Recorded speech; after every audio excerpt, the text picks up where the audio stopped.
Bismillahirrahmanirrahim. Assalamualaikum warahmatullahi wabarakatuh. Waalaikumsalam warahmatullahi wabarakatuh.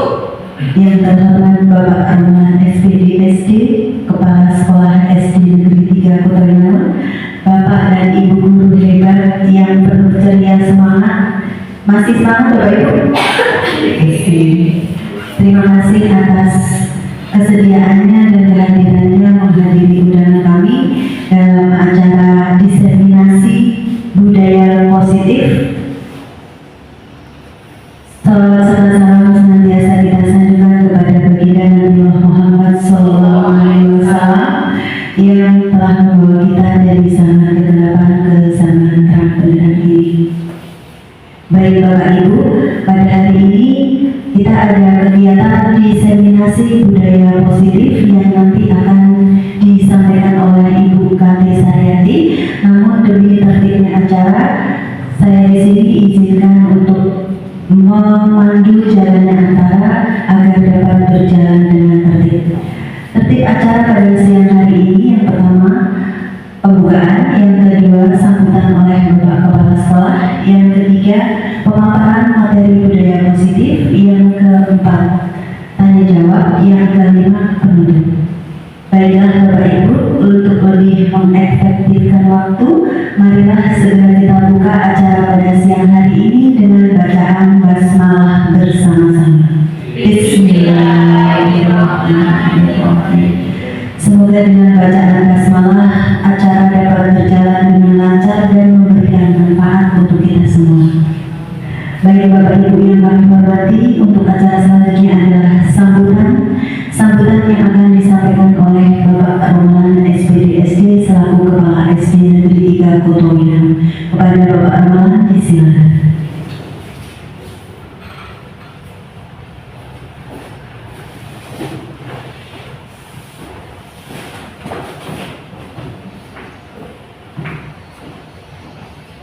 Bismillahirrahmanirrahim. Assalamualaikum warahmatullahi wabarakatuh.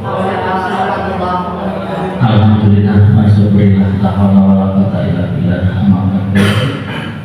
Pada yang terhormat Bapak Ibu dan karyawan SD Negeri 3 Kota Binaun, yang kami hormati narasumber diseminasi budaya positif, itu yang akan disampaikan oleh Ibu Kanti Saryati SPD. Nanti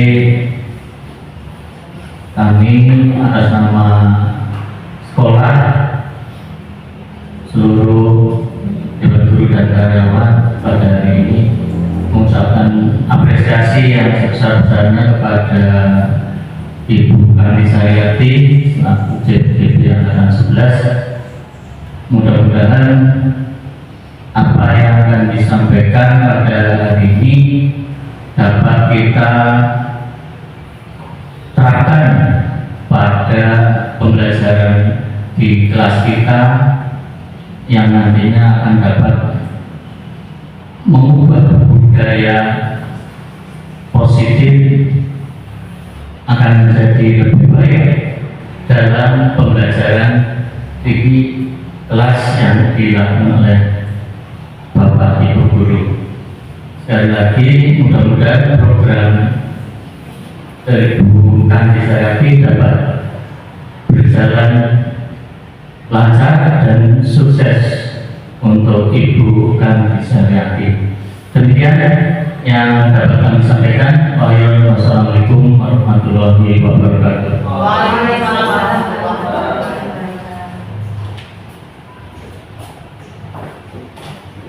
Terima kasih kami sampaikan kepada Bapak Arman yang telah memberikan sambutan serta motivasi untuk narasumber kita, yaitu Ibu Kanti Saryati. Baik Bapak Ibu yang kami hormati, memasuki acara selanjutnya adalah pemaparan materi budaya positif yang akan disampaikan oleh narasumber kita, yaitu Ibu Kanti Saryati. Kepada Ibu Kanti Saryati, disilakan.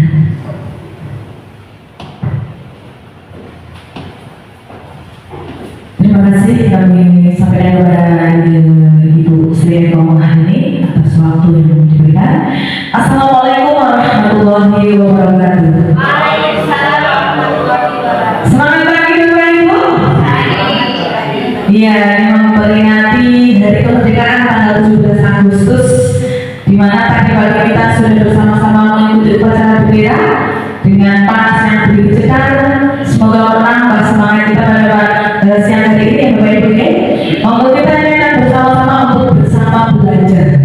Ternyata Bapak Ibu, setelah saya menggali lebih jauh modul 1.4 ini, banyak sekali ilmu yang saya dapatkan dan betul-betul itu baru saya sadari, oh ternyata seperti ini seharusnya, seperti ini ternyata kemarin saya ada yang harus dibenahi seperti itu. Okay. Kepada yang terhormat Bapak Kepala SD Negeri Tulungagung, Bapak Maulana SPDSD yang saya hormati, Bapak Ibu guru hebat dari SD Negeri Tulungagung yang semoga dirahmati Allah senantiasa berbahagia selalu. Pertama dan yang paling utama, marilah kita senantiasa memanjatkan puji syukur kehadirat Allah Subhanahu wa Ta'ala atas segala limpahan rahmatnya. Alhamdulillah pada kesempatan yang berbahagia ini kita dapat bersama bersilaturahim, belajar bersama dalam keadaan sehat walafiat. Semoga kita mendapatkan ilmu yang benar-benar bermanfaat sebagai seorang pendidik dan sebagai seorang manusia, ya Bapak Ibu ya. Karena sebaik-baik manusia adalah yang memberikan kebermanfaatan bagi orang yang lain. Betul Bapak Ibu? Iya.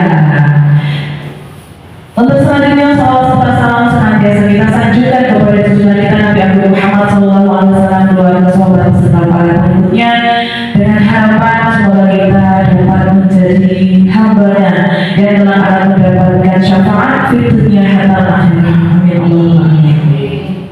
Bapak Ibu, judul diseminasi yang akan kita pelajari hari ini yaitu tentang budaya positif. Tentang budaya positif. Nah ini kalau saya belajar ini itu ada di modul 1.4 dalam program pendidikan guru bergerak.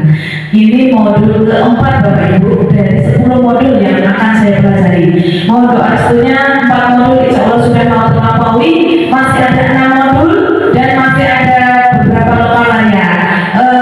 Mohon doa restunya dari teman-teman semua, semoga saya dapat menjalannya dengan lancar tanpa kendala, dan terima kasih atas dukungan dari teman-teman yang senantiasa membackup saya, mensupport dari awal sampai akhir besok, dan itu adalah motivasi terbesar dari saya. Apa? Dukungan dari Bapak Ibu semua. Dari modul 1 sampai 4 kemarin juga ada pendampingan PI. Yang saya rasakan saya tidak bersendiri, saya bersama Bapak Ibu guru semua. Terima kasih ya. Boleh tepuk tangan untuk kita semua Bapak Ibu. Baik, untuk hari ini ada beberapa materi yang akan kita pelajari, di antara yang pertama yaitu disiplin positif dan nilai kepercayaan universal, yang kedua teori motivasi, hukuman, penghargaan, restitusi, yang ketiga tentang nilai kelas, yang keempat kebutuhan dasar manusia, yang kelima restitusi 5 posisi kontrol, dan yang keenam segitiga restitusi. Ini saya sangat tertarik sekali ketika menyimak seluruh rangkaian materi di modul 1.4. Nanti semoga Bapak Ibu juga bisa mengambil intisari dari materi-materi yang poin-poinnya nanti akan saya sampaikan. Karena hanya waktunya terbatas, jadi mungkin saya hanya garis-garis besarnya saja. Tapi intisarinya semoga teman-teman semua Bapak Ibu guru bisa nanti bisa mendapatkan semua, gitu Bapak Ibu. Nah, biar tidak sepaneng, biar semakin semangat dari kemerdekaan ini, mari kita tebak-tebakan dulu Bapak Ibu. Ini sepertinya yang hobi tebak-tebakan tidak hanya hobi, saya yakin Pak Freddy, Pak Misi sudah hobi tebak-tebakan. Oke, mari. Yang pertama, tebak-tebakan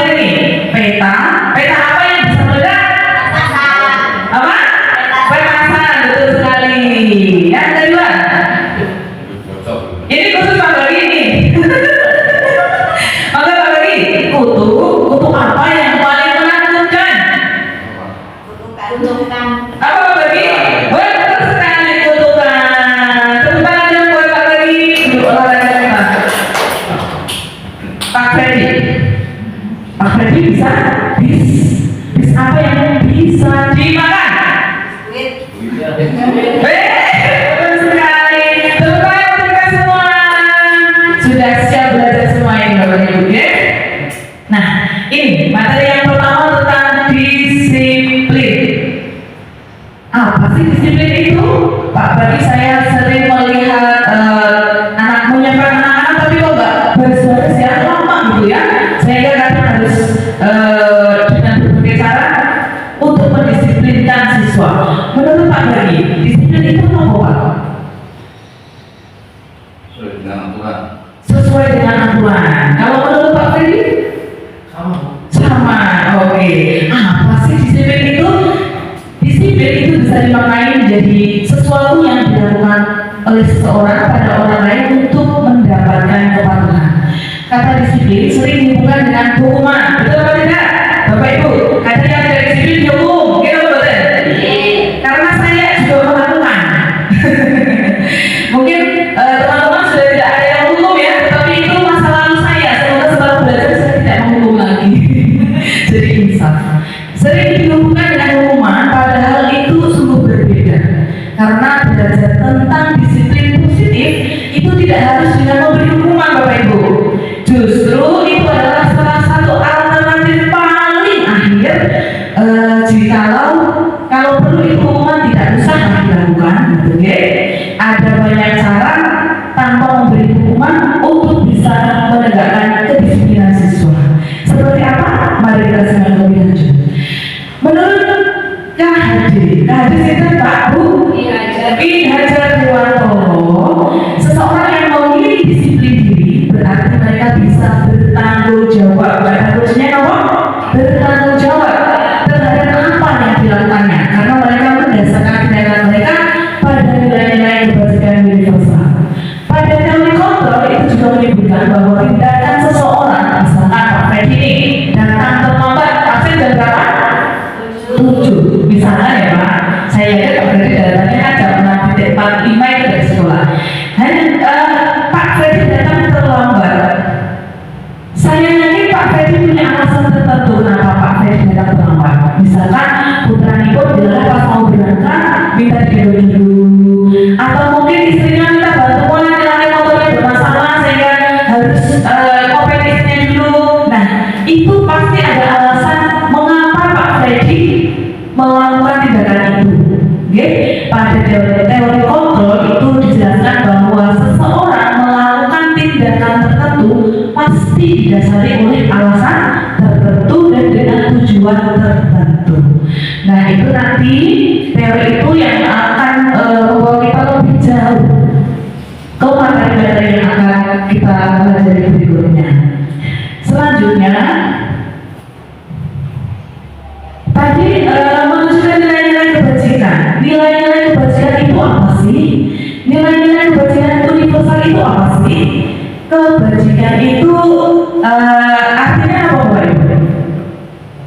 Kebajikan hal-hal yang baik, betul, hal-hal yang sifatnya positif. Nah, ini adalah nilai-nilai atau prinsip-prinsip yang mulia yang dianut seseorang. Nilai kebajikan universal ini berarti disepakati bersama, lepas dari suku bangsa, agama, bahasa maupun latar belakangnya.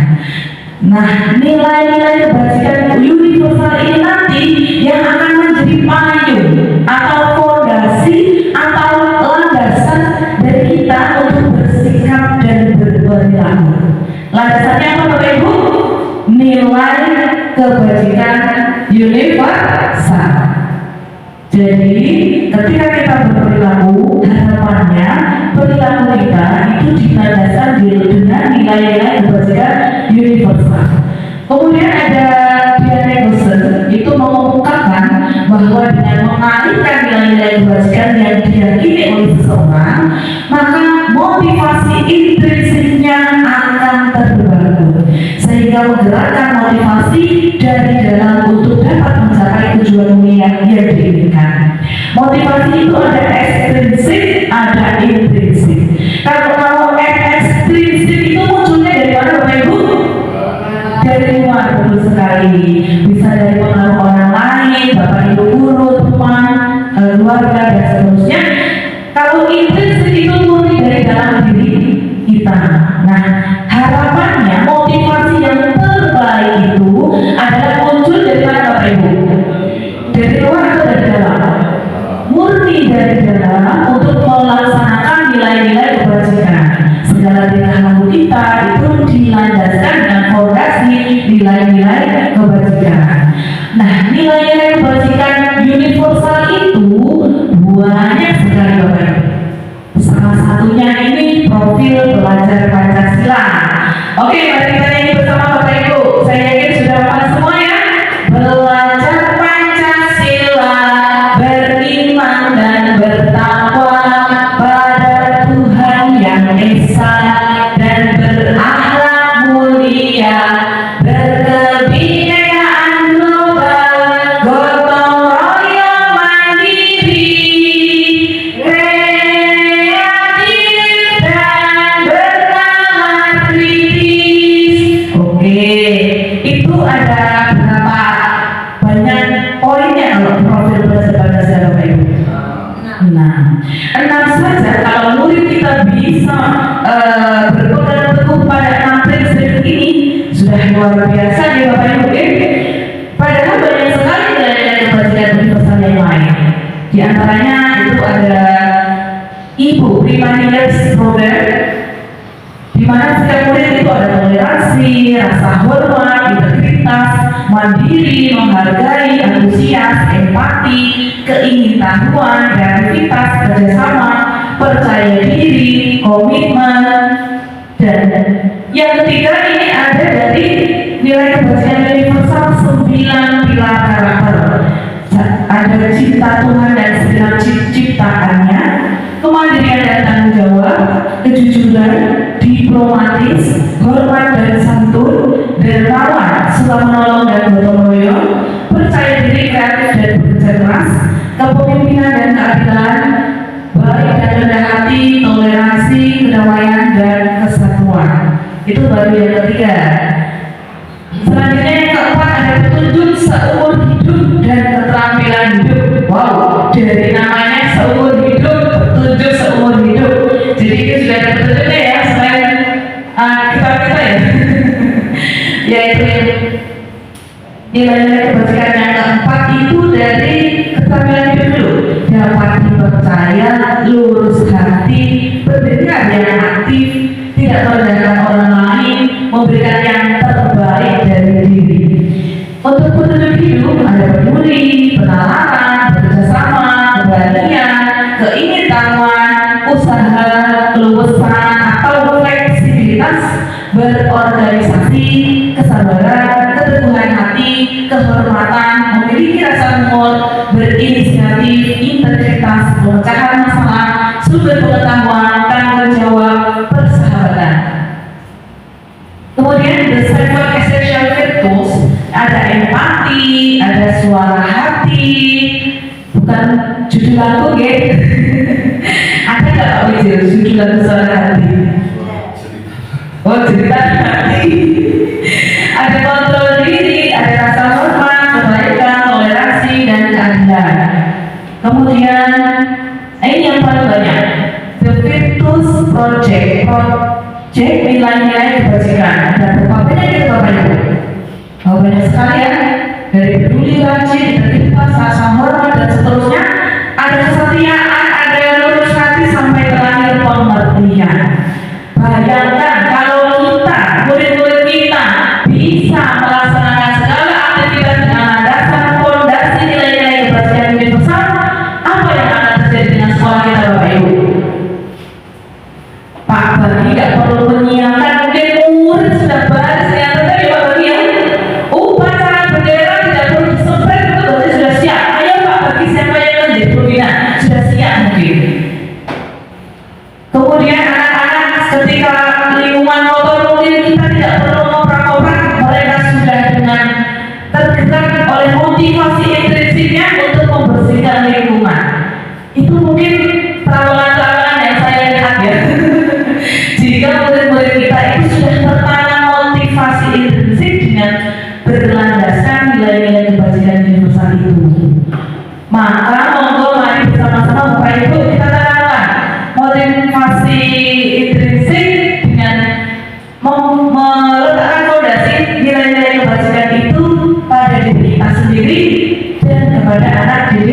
kita.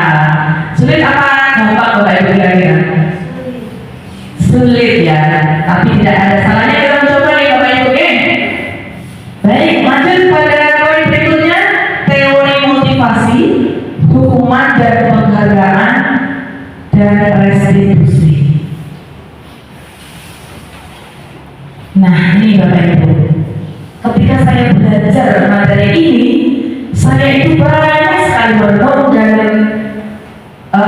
saya itu mengoreksi diri saya sendiri.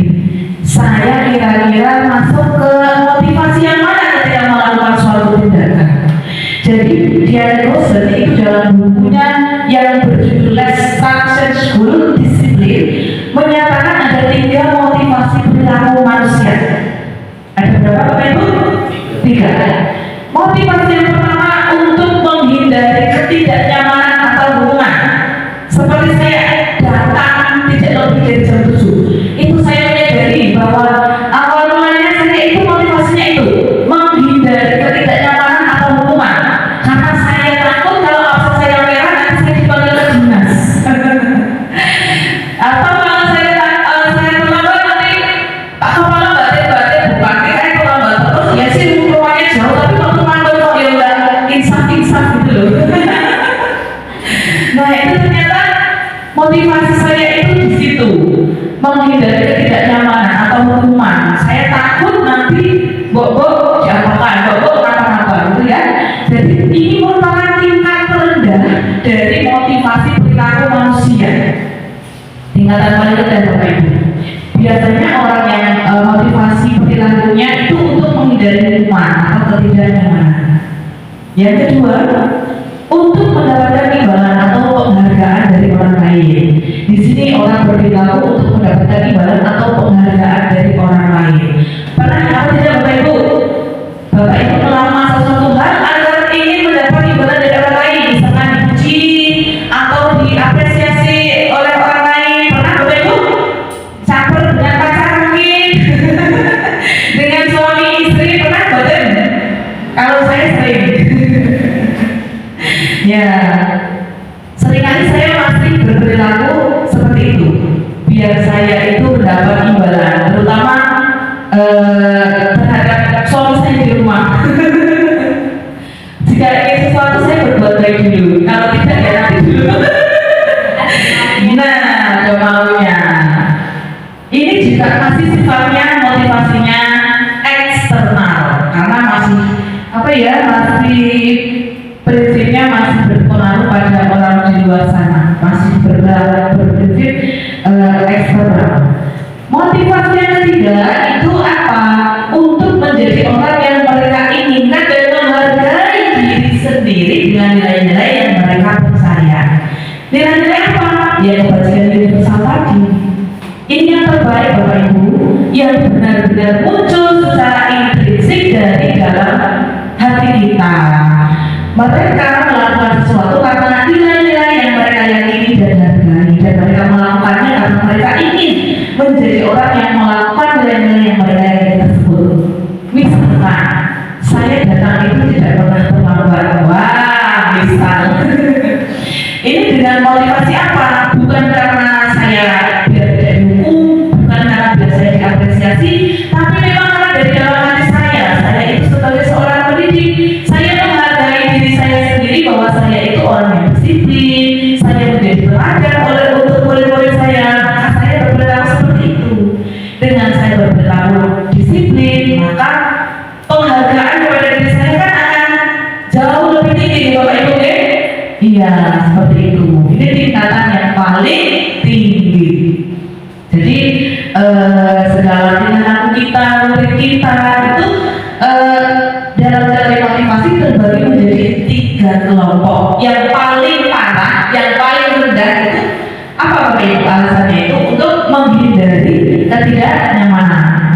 Dan yang paling baik untuk apa ini? Menjadi orang yang mereka inginkan, menghargai diri sendiri dengan nilai-nilai yang mereka percaya. Semoga yang 1, 2 sangat bisa jelas kita kembangkan, kita tumbuhkan yang motivasi nomor 3. Bisa nih Bapak Ibu nih? Saya juga masih belajar, mari kita belajar bersama-sama.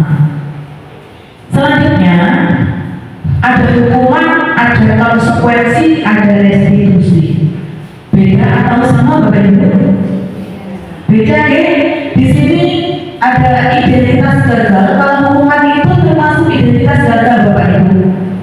Kemudian untuk penerapan disiplin dengan konsekuensi dan restitusi itu masuk dalam identitas sukses. Nah, pada hukuman sesuatu yang menyakitkan itu harus terjadi, terutama kepada korban yang dijatuhi hukuman. Biasanya kita menjatuhi hukuman kepada siapa Bapak Ibu? Murid kita. Sekarang kita koreksi diri. Kadang kita berlaku jahat atau tidak kepada murid kita ya? Terkadang iya, apalagi kalau kita misalkan dalam emosi kita itu mungkin sedang berkecamuk dengan masa yang lain dan sebagainya, untuk mengontrol emosi diri masih sulit dikendalikan, sehingga apa-apanya mungkin nanti jadinya hukuman korbannya anak didik kita.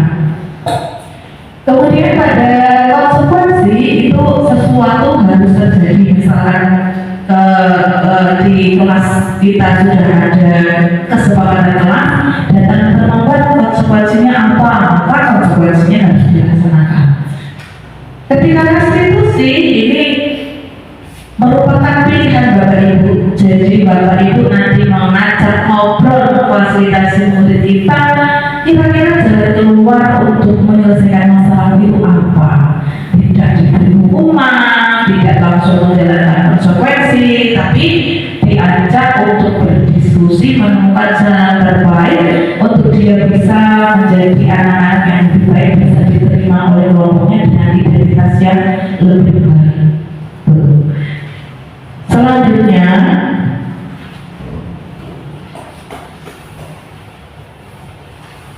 berlaku ini yang berikutnya berlaku hanya pada sebuah institusi, tidak berlanjut pada kehidupan nyata. Nah, misalkan dihukum ketika tidak mengenakan ikat pinggang, apakah itu berlaku nanti di rumah Bapak Ibu? Tidak, hanya berlakunya di sekolah. Begitu, oke? Pada konsekuensi itu membantu penerapan mengikuti peraturan dalam masyarakat, dan pada restitusi fokus pada pemecahan masalah dalam jangka waktu yang panjang. Ketika pada kegiatan restitusi kita kembali menanamkan nilai-nilai kebajikan universal. Kalau kebajikan universal tertanam, maka itu pembiasaan itu akan dilaksanakan oleh anak itu dalam jangka panjang, tidak hanya sementara waktu ketika di sekolah dan seterusnya, tidak. Anak akan menerapkan disiplin dimanapun berada, tidak hanya di sekolah. Selanjutnya, nih hukuman itu seperti ini biasanya. Peraturannya adalah kamu harus Nah, kalau pada konsekuensi, apa peraturannya? Mampukah kamu melakukannya? Terima kasih. Nah, ketika pada restitusi, apa yang kamu yakini? Apa yang bisa kamu lakukan untuk memperbaiki masalah ini? Jadi kita memberikan semacam jembatan kepada anak didik kita yang melakukan ketidakdisiplinan itu, memberi arahan kira-kira yang terbaiknya mau seperti apa jalan keluarnya. Selanjutnya, pada hukuman itu modenya mode paksakan. Lari, ya kan? Ketika melihat ada yang melanggar kedisiplinan, lari berdiri lapangan 3 kali. Caranya langsung lari dipaksa, mau tidak mau ya harus lari. Kalau tidak bagaimana? Kita buat. Nah, pada konsekuensi itu berupa stimulus respon, dan pada restitusi itu pada kembali lagi ke teori kontrol. Sebenarnya kamu melakukan itu apa sih alasannya, apa sih tujuannya, seperti itu. Kata di Bapak Ibu, itu hukuman, konsekuensi, dan restitusi. Jadi secara garis besar, apa perbedaan hukuman, konsekuensi, dan restitusi Bapak Ibu? Jadi kalau pada hukuman itu tidak bersifat terencana. Seketika itu ada anak melanggar disiplinan dihukum. Anak sudah siap-siap belum Pak Bu? Belum siap-siap. Murid itu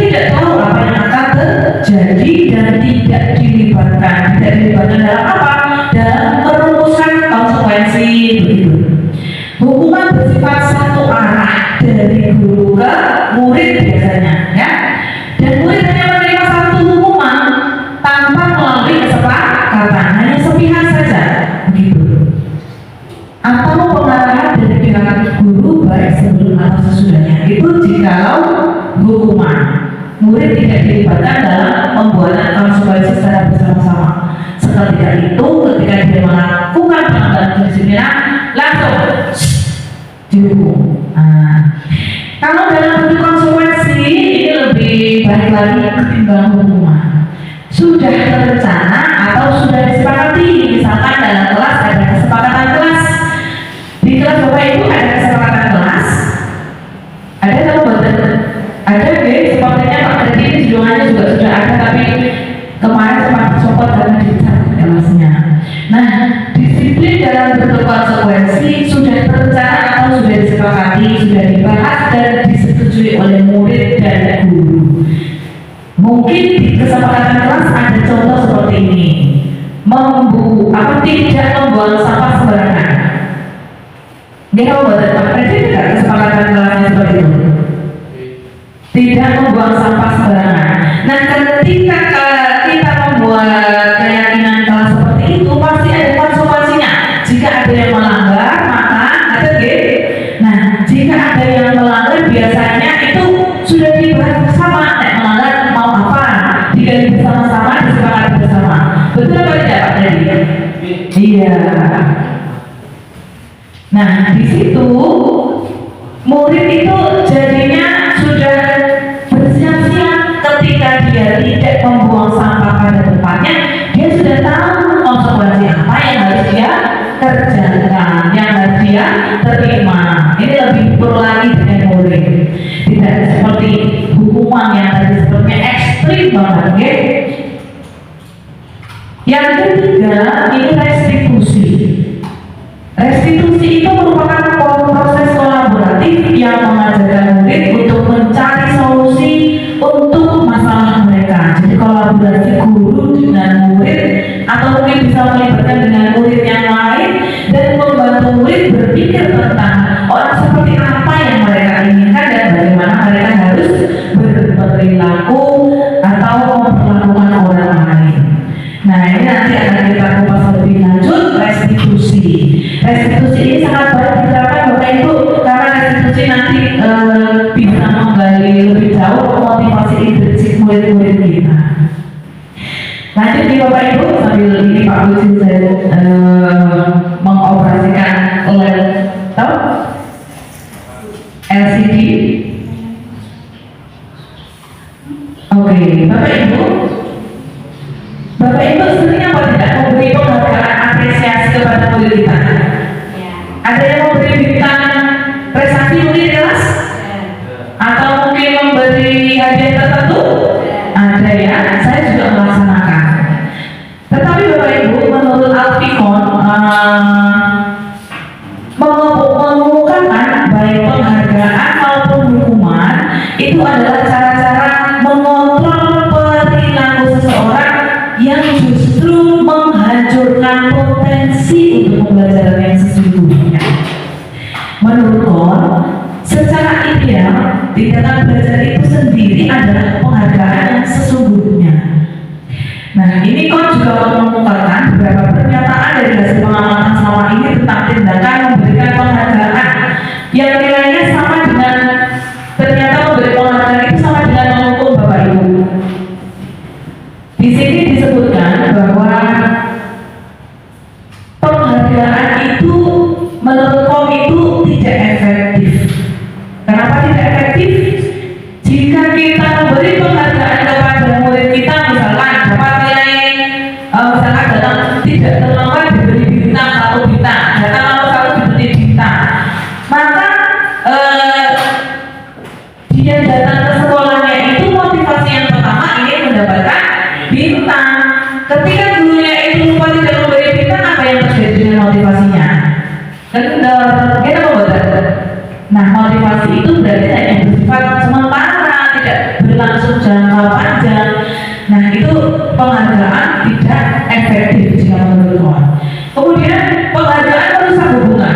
Seperti ini misalkan, juara kelas 1 Misalkan yang peringkat 1 itu mendapat nilai mendapat apa misalkan diberi hadiah 1 ballpoint misalkan.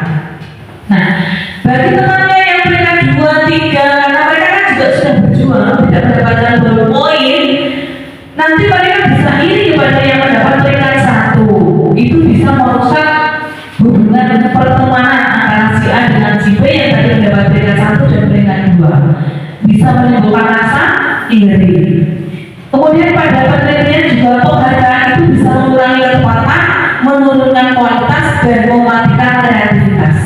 Itu sudah diteliti Bapak Ibu. Dan yang terakhir, penghargaan itu menghukum. Bayangkan Bapak Ibu, jika saya peringkat 1 dapat 1 hadiah, peringkat 2 tidak diberikan, peringkat 2 ke sana tidak diberi hadiah, maka siapa yang paling merasa terhukum Bapak Ibu? Saya peringkat 1 mendapat hadiah, peringkat 2 ke sana sampai peringkat terakhir tidak mendapat hadiah, maka otomatis menurut Bapak Ibu siapa yang paling merasakan hukuman? Yang peringkat berapa? Terakhir berapa? Justru peringkat kedua Bu Sri. Iya, karena paling dekat dengan yang peringkat 1 yang mendapat penghargaan. Saya peringkat 1 dapat penghargaan, masa peringkat 2 hanya ngecek sedikit nggak mendapat penghargaan. Yang penting saya peringkat terakhir, ya kan tidak? Iya, seperti penghargaan itu menghukum itu seperti itu. Nah, selanjutnya Bapak Ibu, kita ke keyakinan kelas. Di kelas-kelas saya juga sudah melihat ada beberapa kelas di sekolah kita yang sudah melaksanakan membuat keyakinan kelas. Nah, mengapa keyakinan kelas? Mengapa tidak peraturan kelas saja?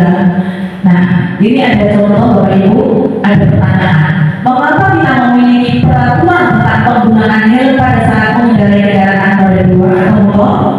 Kenapa Bapak Ibu menggunakan helm? Jawabannya apa? Menjaga keselamatan. Mengapa kita memiliki peraturan tentang menggunakan masker dan mencuci tangan setiap saat? Kemungkinan jawabannya apa Bapak Ibu?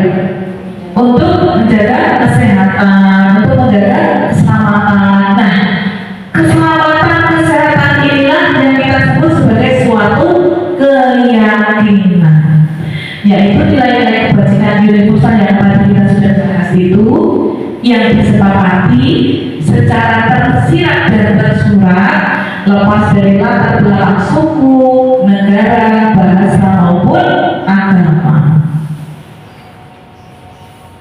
Kemudian, bagaimana membentuk keyakinan kelas atau keyakinan sekolah? Yang pertama, keyakinan kelas itu bersifat lebih abstrak daripada peraturan. Mungkin jika kita sudah banyak peraturan kelas, kalau keyakinan kelas itu sifatnya lebih abstrak, sifatnya lebih universal.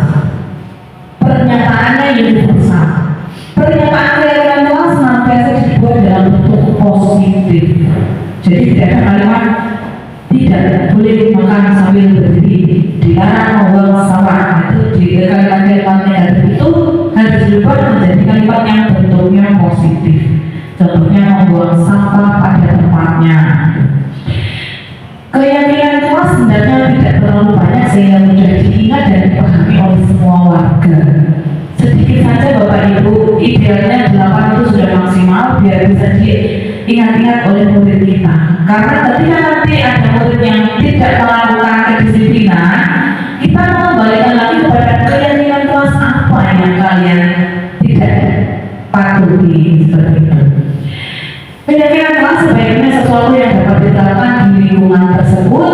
Hendaknya siswa ikut berkontribusi dalam pembuatan keyakinan kelas lewat kegiatan berapa. Betul. Jika keyakinan kelas maka jangan hanya guru saja yang aktif, tapi kita dari murid-murid kita bersama gurunya. Gurunya itu kalau betul Bu ikut, jangan hanya muridnya saja yang ikut keyakinan kelas, pelaksanaan keyakinan kelas, tapi gurunya ikut terlibat dalam pembuatan dan pelaksanaan.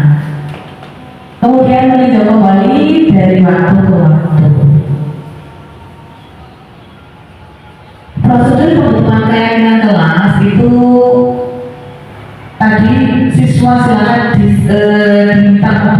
berpendapat tentang peraturan apa saja yang perlu disepakati, mencatat semua masukan-masukan dari curahan yang tadi. Kemudian kita sebagai guru bisa melihat hasil curah pendapat, menyusun menjadi prosedur pembentuk keyakinan sekolah atau kelas, mengganti kalimat menjadi kalimat positif. Contoh Bapak Ibu, ketika murid kita menuliskan jangan berlari di kelas atau koridor, maka kita harus mengarahkan menjadi kalimat positif, yaitu berjalanlah di kelas, berjalanlah di kelas atau koridor. Yang keempat, tinggal kembali daftar curah pendapat yang sudah dicatat. Anda mungkin mendapati pernyataan yang masih banyak berupa peraturan-peraturan. Kalau masih berupa peraturan-peraturan, maka kita harus menemukan dan bersihkan apa keyakinan yang dituju dari peraturan tersebut. Contohnya Bapak Ibu, berjalan di kelas, dengarkan guru, datanglah tepat waktu, itu di bawah satu payung keyakinan. Apa itu Bapak Ibu? Saling menghormati, atau dari kebajikannya hormat. Nanti keyakinan ini yang dimasukkan dalam daftar terus sekali. Ini break ada dulu ya Bapak Ibu, nanti kita sambung lagi.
saling menghormati.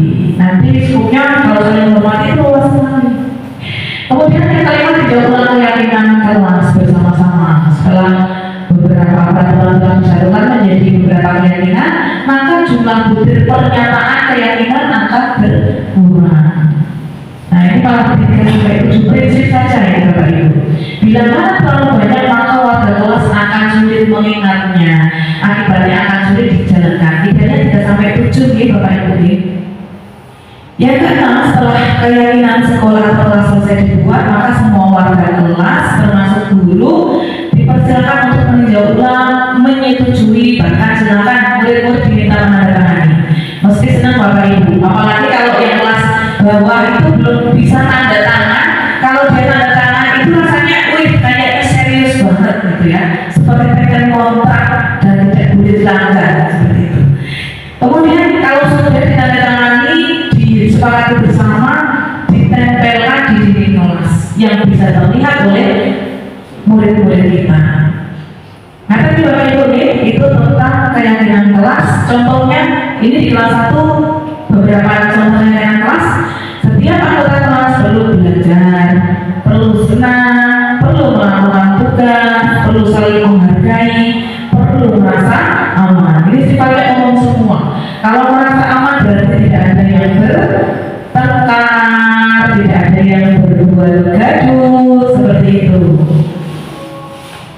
Kelas 5 seperti apa? Contoh kelas 5 seperti ini, selalu bersikap positif. Nah, bersikap positif juga sebabnya universal sekali Bapak Ibu apa ya, bisa menangani banyak hal. Tidak mengejek teman, menghormati mana nih, percaya dan menghormati orang lain serta barang miliknya dan seterusnya. Ini contoh saja nih Bapak Ibu. Bapak Ibu saya yakin bisa menggali lebih jauh dari murid-muridnya ketika menyusun keyakinan kelas di kelas masing-masing. Nah, lanjut Bapak Ibu. Masih semangat Bapak Ibu? Masih ya? Masih berapa watt Pak Teddy? Masih banyak. Kebutuhan dasar manusia. Kita hidup pasti punya kebutuhan ya Bapak Ibu ya. Kita beraktivitas pasti karena alasan untuk memenuhi kebutuhan. Kita mau baca Bapak Ibu? Iya. Kebutuhan dasar manusia ada berapa Bapak Ibu? 1, 2, 3, 4, 5. Yang paling utama yaitu untuk bertahan hidup, survival. Contohnya apa kebutuhan kita yang untuk bertahan hidup? Makan, sandang, papan, yang sebagainya seperti itu deh. Kemudian kasih sayang dan rasa diterima, love and belonging. Kemudian ada kebebasan atau freedom, ada kesenangan atau fun, ada penguasaan atau power. Jadi ketika kemarin mungkin di sekolah kita ada satu siswa yang spesial, mungkin itu siswa itu ada 1 atau 2 kebutuhan yang memang ingin dipenuhi Bapak Ibu. Jadi kita sebagai seorang guru, jadi saya jadi belajar ini tidak boleh langsung memberi judgement apa ya, tidak boleh menilai dulu kepada siapapun, karena pasti mereka melakukan sesuatu hal karena ada landasannya, alasannya. Bisa jadi ada kebutuhan yang ingin mereka penuhi di antara 5 kebutuhan ini. Anak-anak mungkin kelas 1 kan dia lari-lari masuk kelas yang mana-mana, bisa ke toilet tapi mampir kemana-mana. Mungkin dia ingin memenuhi kebutuhannya, kesenangan atau fun gitu, bisa jadi seperti itu. Kemudian atau mungkin kebebasan, dia ingin sejenak bebas, tidak di dalam kelas duduk rapi, kalau pengen keluar mungkin juga bisa jadi. Nah, itu yang bagaimana kita sebagai guru bisa memenuhi, mengcover apa kebutuhan murid kita. Mudah apa mudah Bapak Ibu? Begitu sulit gitu ya. Belajar nih Bapak Ibu nih. Lanjut 5 posisi kontrol guru. Bapak Ibu, kita sebagai guru itu kalau dalam materi ini ada 5 posisi kita di sekolah Bapak Ibu. Nah, apa saja? Ini ada ide yang sangat menginspirasi kita Bapak Ibu, bisa memberi penjelasan tentang 5 posisi kontrol guru. Monggo kita simak bersama. Bapak Guru hebat dalam penerapan disiplin positif restitusi. Salah satu program yang dikembangkan adalah 5 posisi kontrol. 5 posisi kontrol dalam restitusi adalah proses perjalanan seorang pendidik agar dapat mengenali dirinya. Pada video kali ini, kita akan membahas tentang 5 posisi kontrol yang dikembangkan oleh Diane Dawson dan contoh penerapannya.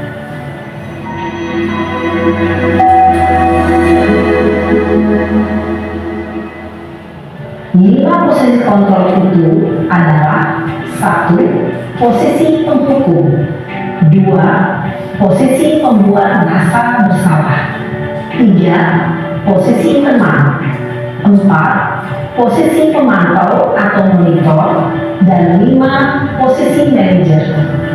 Untuk lebih memahami kelima posisi tersebut, mari kita saksikan kasus Naren yang terlambat hadir 20 menit di sekolah dan melihat bagaimana kelima posisi kontrol dalam menghadapi masalah tersebut.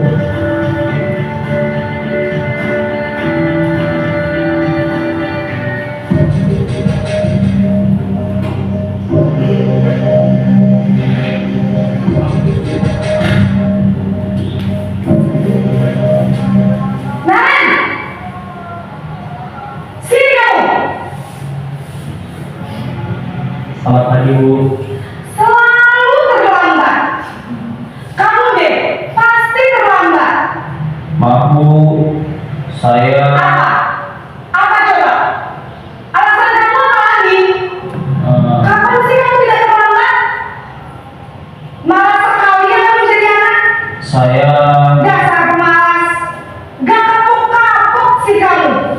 Sudah berapa kali terlambat? Sana, kamu keliling lapangan basket 2 kali. kenapa saya harus ke lapangan basket, Bu? Kenapa? Kamu mau lagi, Bu? Berani-beraninya jawab. Sudah terlambat, masih berani jawab pula. Sekarang, keliling lapangan basket 5 kali sekalian. Biar kapok. Cepat. Pergi sana ke lapangan basket. Posisi penghukum biasanya berbicara dengan nada tinggi, menghardik, menunjuk-nunjuk, menyakiti, dan menyindir. Hukuman bisa berupa fisik maupun psikis. Ibu dan Bapak Guru hebat, dampak yang terjadi pada murid ketika guru berada pada posisi penghukum adalah murid cenderung akan memberontak, bahkan menyimpan dendam.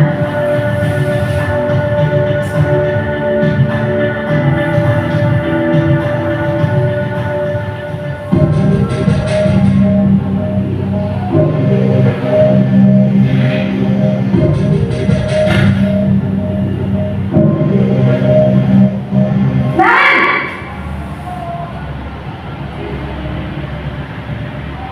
Selamat pagi, Bu. Naren, kamu kenapa terlambat lagi, nak? Ya Tuhan, Naren, kamu senang ya bikin ibu susah ya? Kalau kamu terlambat lagi, nanti ibu yang ditegur bapak kepala sekolah, nak. Disangka ibu tidak bisa membina kamu. Duh, gimana ini? Maaf, Bu. Duh, Gusti Naren, kamu suka ya kalau ibu ditegur bapak kepala sekolah? Terus, sekarang ibu harus tulis apa yang di buku absen? Ini kamu sudah sering terlambat loh. Ibu harus apa coba? Maaf, Bu. Maaf sekali. Ya sudah, lain kali jangan bikin ibu susah lagi ya, nak ya. Ibu tidak akan kuat lagi kalau kamu begini terus. Bisa jantungan kalau ibu tegur bapak kepala sekolah. Sana cepat ke kelas. Maaf ya, Bu. Maaf sekali. Posisi pembuat rasa bersalah berbicara dengan nada tenang, cenderung lembut, namun kata-kata yang diutarakan membuat murid merasa menjadi orang yang gagal, memandang buruk dirinya sendiri, merasa tidak berharga, dan tidak sanggup membahagiakan orang lain. Ketika guru mengambil posisi pembuat rasa bersalah, murid akan menganggap dirinya yang bersalah dan ia akan menyimpan emosi negatif tersebut di dalam dirinya.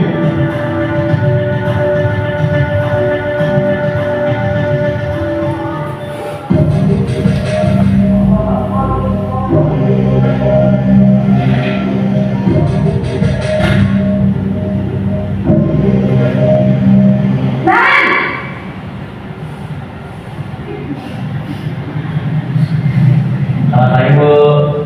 Wah, sudah jam berapa ini nak? Terlambat lagi ya sayang. Iya Bu, habis ibu saya lupa bangunkan saya Bu. Kamu malah menyalahkan ibu kamu. Kamu bukannya anak orang yang paling kencang. Kok terlambat sih? Iya Bu, saya memang terlambat bangun tadi. Jadi biarpun saya lari kencang, tetap gak kesenja Bu. Ya sudah sana. Nanti lain kali larinya lebih kencang lagi ya. Biar gak terlambat lagi. Bikin seneng ibu. Demi ibu. Bisa kan? Bisa Bu. Ya sudah sana masuk kelas. Ibu beresin urusan absen kamu. Kamu ini ada-ada saja. Dalam posisi teman, guru berbicara dengan nada suara ramah, akrab, cenderung bersenda gurau untuk menjaga suasana tetap santai. Murid akan merasa senang, aman, dan akrab dengan guru. Identitas yang tercipta adalah identitas sukses atau berhasil. Namun, perlu diingat, karena ini masih dorongan eksternal, maka ada faktor ketergantungan dari murid kepada orang tertentu. Di sini guru absennya, sehingga di lain waktu murid bisa berperilaku baik, namun hanya kepada orang-orang tertentu saja.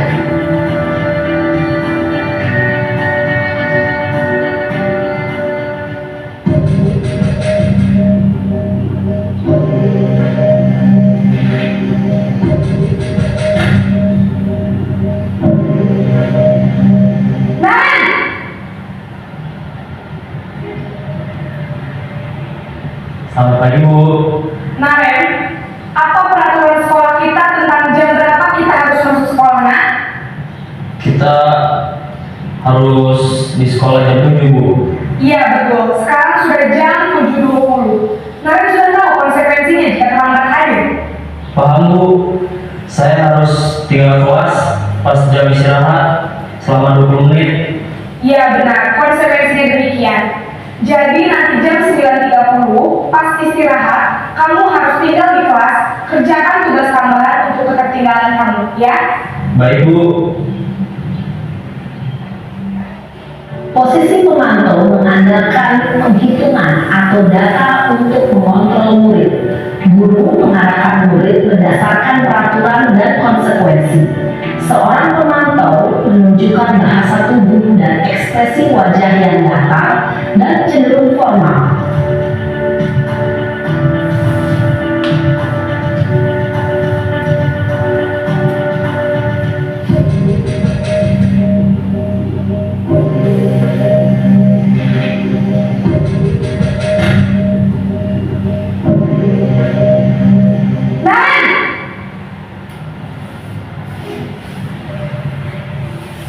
Selamat pagi Bu. Selamat pagi Naren. Maaf Bu, saya terlambat. Iya, sekolah masuknya jam 7, sekarang sudah jam 7.20. Jadi sekarang bagaimana ini Naren? Maaf Bu, saya lupa alarm saya semalam. Baiklah, menurut kamu, keyakinan sekolah yang mana yang perlu kamu tingkatkan? Menghargai diri sendiri dan orang lain mungkin ya Bu. Setuju. Jadi, apakah Naren meyakini prinsip saling menghormati tersebut? Iya Bu, saya meyakininya. Apakah Naren bersedia memperbaiki masalah keterlambatan ini? Bersedia Bu. Bagaimana kamu akan perbaiki masalah keterlambatan ini? Saya akan coba untuk tidak lupa menyetel alarm saya Bu. Baik, kalau Naren lupa menyetel alarm di rumah, ada orang yang kira-kira bisa bantu mengingatkan tidak? Ada Bu, kakak saya, Kak Emma. Ada lagi selain Kak Emma? Selain Kak Emma, ada ibu saya. Baik, jadi yang mengingatkan Naren adalah Kak Emma dan ibu kamu ya? Kira-kira akan mulai saya alami kapan nih, Naren? Setelah pulang sekolah, akan segera saya lakukan. Baik, jadi Naren akan setel alarm untuk bangun besok pagi dan akan diingatkan oleh kakak dan ibunda Naren ya. Ada lagi yang mungkin perlu dilakukan Naren agar tidak terlambat bangun lagi. Tidak ada, Bu. Baik Naren, terima kasih untuk kerjasama kamu. Sekarang kamu perlu kembali ke kelas untuk belajar. Baik, Bu. Terima kasih. Posisi manajer adalah posisi kontrol yang disarankan untuk membimbing murid memiliki sikap disiplin yang positif, yaitu murid yang mandiri, bertanggung jawab, dan dapat memecahkan masalah. Tujuan dari posisi ini adalah agar murid dapat berefleksi atas tindakannya. Guru akan dengan tulus memberikan pertanyaan-pertanyaan bermakna, sehingga membuat murid dapat belajar dari kesalahannya dan mencari sebuah solusi untuk menyelesaikannya. Ibu dan Bapak guru hebat, setelah mengamati adegan kelima posisi kontrol tadi, kira-kira posisi mana yang paling ideal? Posisi mana yang dapat menunjang motivasi intrinsik murid? Ya, tentu posisi manajer. Posisi ini memang posisi ideal yang ingin dituju setiap pendidik. Pada posisi inilah, guru dapat menerapkan disiplin positif yang berpihak pada murid, yang memerdekakan murid. Perjalanan seorang pendidik tentunya tidak mudah untuk sampai pada posisi seorang manajer. Namun, tujuan kita pasti, yaitu menciptakan murid-murid yang mandiri, merdeka, dan bertanggung jawab. Semoga penggambaran 5 posisi kontrol yang telah diperlihatkan ini dapat menjadi ajang refleksi bagi kita semua, agar dapat terus mengasah dan menerapkan disiplin positif yang memerdekakan murid. Mari terus berlatih dan bersemangat. Selamat menerapkan. Salam dan bahagia. Bagaimana Bapak Ibu? Luar biasa ya videonya ya. Jadinya bisa membedakan secara gamblang kita itu ada di posisi mana pada kejadian kemarin itu. Ya. Kira-kira dari situ yang paling menurut Bapak Ibu paling baik yang mana Bapak Ibu? Ada di posisi yang mana? Manajer. Sulit apa gampang? Paling sulit ya, karena kita sudah terlena sering menggunakan apa Bapak Ibu? Menghukum, tapi tidak ada salahnya kita coba memperbaiki apa yang sudah kita laksanakan, merefleksikan dari yang sudah-sudah, biar kita bisa menjadi guru yang lebih baik untuk murid-murid kita, memfasilitasi mereka tanpa apa ya membebani mereka. Nah, jadi Bapak Ibu, dari video tadi, jadi ada motivasi eksternal dan intrinsik. Dari penghukum itu masuk ke motivasi eksternal, membuat orang merasa bersalah juga iya, dan posisi teman itu juga masuk motivasinya masih eksternal, serta pemantau. Yang motivasi intrinsik, posisi mana Bapak Ibu? Manajer. Kemudian identitas gagal itu pada penghukum dan membuat orang merasa bersalah. Yang berhasil itu yang mana? Posisi kita nanti sebagai teman, pemantau atau manajer itu sudah berhasil sukses di Bapak Ibu. Tapi yang paling baik yang bisa menimbulkan motivasi intrinsik yaitu sebagai manajer. Mari kita bersama-sama belajar lagi Bapak Ibu agar bisa menjadi manajer yang baik untuk murid kita dalam melaksanakan pembelajaran agar mereka merasakan pembelajaran yang merdeka. Lanjut yang terakhir Bapak Ibu, segitiga restitusi. Apa sih segitiga restitusi? Nah, restitusi itu sendiri adalah proses menciptakan kondisi bagi murid untuk memperbaiki kesalahan mereka. Jadi kalau salah, jangan perlu dihukum atau melaksanakan konsekuensi yang ada di kelas. Ada satu cara untuk penerapan disiplin positif yang lebih baik dari itu Bapak Ibu, yaitu dengan menggunakan restitusi, sehingga mereka bisa kembali pada kelompok mereka dengan karakter yang lebih kuat.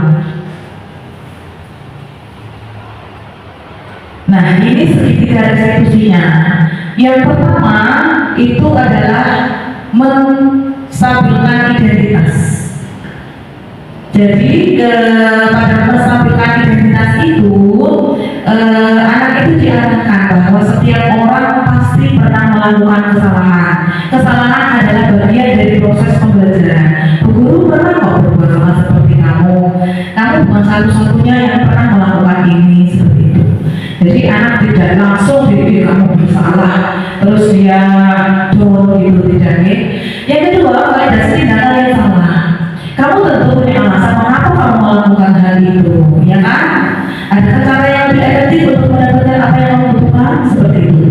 Dan yang terakhir, menanyakan keyakinan. Kembalikan lagi kepada keyakinan kelas yang sudah kita sepakati bersama. Keyakinan kelas apa yang telah kita sepakati? Kamu ingin menjadi orang seperti apa? Jadi kira-kira keyakinan kelas itu penting atau penting Bapak Ibu? Sangat penting sekali nanti ketika ada anak yang tidak disiplin, kita kembalikan lagi, kita arahkan lagi biar lurus kembali kepada keyakinan kelas yang sudah disepakati bersama. Ini kemarin saya sudah mencoba melakukan praktek segitiga restitusi Bapak Ibu.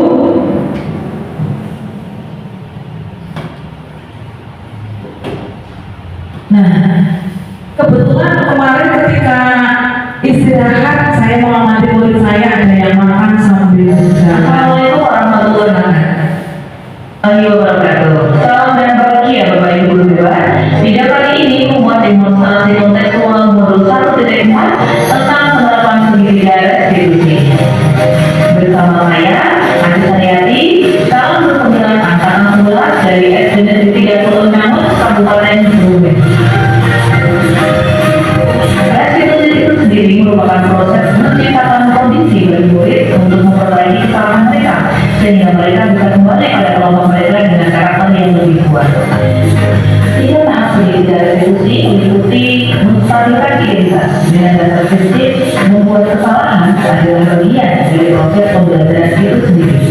Yang kedua, validasi tindakan yang salah dengan dasar prinsip bahwa setiap perilaku berupaya untuk memenuhi kebutuhan tertentu. Yang ketiga yaitu menanyakan kembali tentang keyakinan kelas. Assalamualaikum warahmatullahi wabarakatuh. Salam dan bahagia Bapak Ibu dewan. Hari ini saya akan melakukan praktek segitiga restitusi bersama dua murid saya. Yang pertama Anda Chelsea dan yang kedua Anda Dini. Anda Chelsea tidak secara tadi terlihat makan dan sambil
Jadi apa yang bisa kita simpulkan Bapak Ibu dari apa yang kita ulas dari awal sampai akhir tadi?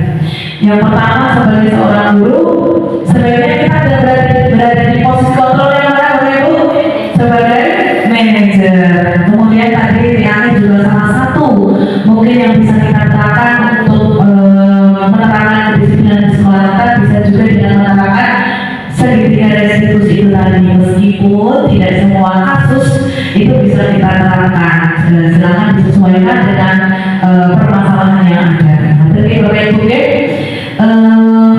kemudian penerapan disiplin positif di sekolah kita dapat menerapkannya dengan menggunakan niat kelas yang ada itu. Kemudian restitusi silakan untuk meningkatkan kembali motivasi intrinsik siswa kita.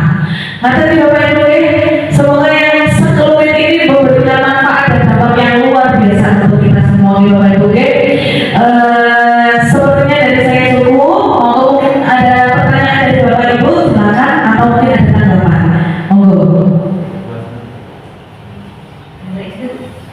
Belum dari kuasa, monggo dari Bapak. Menanggapi Bapak, ada tanggapan? Oke. Terima kasih menanggapi apa yang telah pemaparan dari Ibu Kanti Saryati.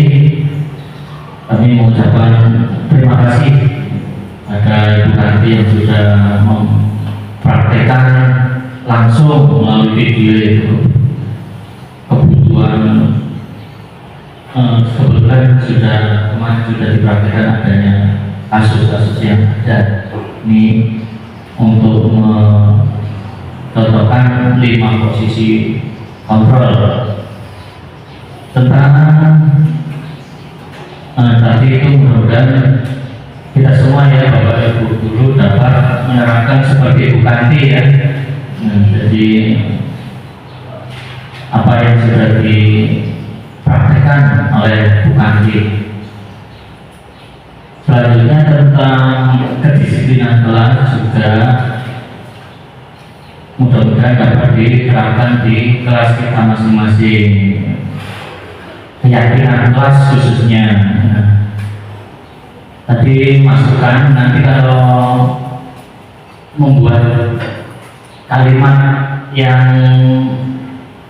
menjadi keyakinan kelas ini tadi sudah dicontohkan, sudah baik kelas 1 merasa perlu apa ya gitu kan tadi contohnya. Terus kelas 5 ada poin pertama keyakinan berpikir positif. Nah maksudnya menurut saya nanti tolong buatlah keyakinan dalam bentuk kalimat yang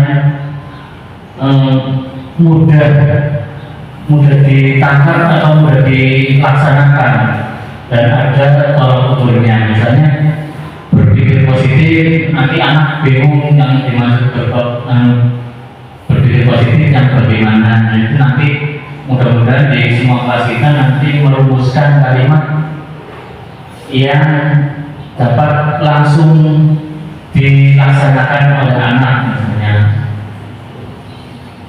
kita tidak boleh membuang sampah sembarangan, itu yang tadi itu misalnya contoh itu kan langsung jelas. Benar begitu masukan untuk nanti dan seluruh guru nanti membuat keyakinan kelas yang mudah diterima dan mudah dilaksanakan. Begitu kira-kira yang dapat kami sampaikan. Sekali lagi terima kasih kepada Ibu Kanti yang sudah menyampaikan destinasinya dan mudah-mudahan dapat kita terapkan di SD Negeri 3 Kutawinan. Terima kasih. Assalamualaikum warahmatullahi wabarakatuh. Waalaikumsalam warahmatullahi wabarakatuh. Boleh teman untuk Pak Maula, kepala sekolah kita yang dari dan khusus menyimak Bapak Ibu. Oke, Bapak, terima kasih atas tadi tambahan masukannya nih Bapak Ibu untuk kita semua. Yang jelas ketika kita bisa membuat keyakinan kelas, upayakan itu betul-betul menggali dari aspirasi anak-anak kita, sehingga nanti kita terwujudkan menjadi kalimat yang tadinya negatif menjadi positif. Kita jadikan yang satu frekuensi payung itu menjadi satu nilai yang sama, sehingga disepakati juga oleh anak-anak semua, sehingga harapannya anak-anak paham betul keyakinan itu penjabarannya apa-apa. Nah, Bapak Ibu, terima kasih sekali Bapak Maulana atas masukannya, itu masukan untuk kita semua. Semoga kita semua bisa melaksanakannya, bisa menjadikan murid-murid kita lebih bisa menerapkan budaya disiplin di sekolah kita dan menjadi anak-anak yang lebih bertanggung jawab lagi. Demikian Bapak Ibu, dari saya, dari awal sampai akhir banyak sekali kekurangan tutur kata dan dengan lagu yang kurang berkenan, mohon maaf yang setulus-tulusnya. Waktu saya kembali kepada Bu Sri Eko Wahyuni, saya akhiri. Wassalamualaikum warahmatullahi wabarakatuh.